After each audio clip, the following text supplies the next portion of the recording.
Oi. E aí, rapaziada, quanto tempo, né? Quer dizer, só foi algumas semanas que eu fiquei fora, né? Mas enfim. No vídeo de hoje eu vou comentar sobre um projeto de alguém que eu já citei aqui no canal. Porém, ele acabou criando algo impressionante, diga-se de passagem. E hoje eu vou falar sobre o novo console indie brasileiro. Então já vai se inscrevendo e deixando o like. Ok, começando. O responsável pela criação do famigerado Super 1000 FX é o nosso queridíssimo Furby World, que foi o responsável por alguns portes de PlayStation 2, mas não é isso que eu vou falar, e sim o seu console. O nome do console é Super 1000 FX, e o objetivo dele é dar uma estética retrô, que nem os consoles Super Nintendo e Mega Drive. Atualmente poucos jogos foram anunciados, mas eu posso citar alguns. Um deles é o famigerado Furby World City, um dos jogos criados pelo próprio criador do console. Também tem sua própria versão do FNAF, que é uma versão criada pelo próprio criador do console para testar o processamento do console.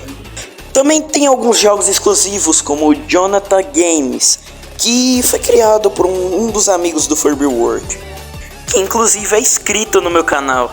Obrigado, carinha. Também tem um jogo chamado Vanilla, que, cara, eu realmente me apaixonei pela história desse jogo, que me impressiona que até desenvolvedores indies têm a capacidade de criar coisas incríveis.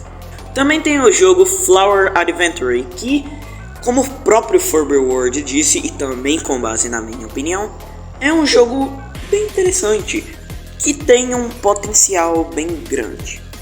O Furby World também fez tipo uma organização que realmente ficou bem interessante, que é colocar os jogos em gerações.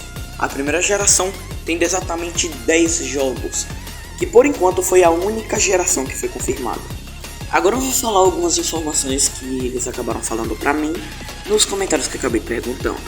A primeira pergunta que eu acabei fazendo pra eles foi se a engine iria ter pra celular.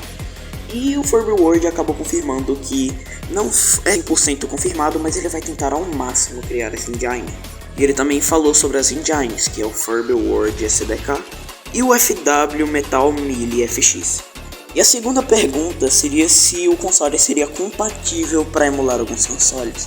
Ele acabou confirmando que todos os consoles 16 bits poderiam ser emulados nele, porém os consoles 32 bits, os jogos seriam portados, provando que o console no mínimo é 32 bits.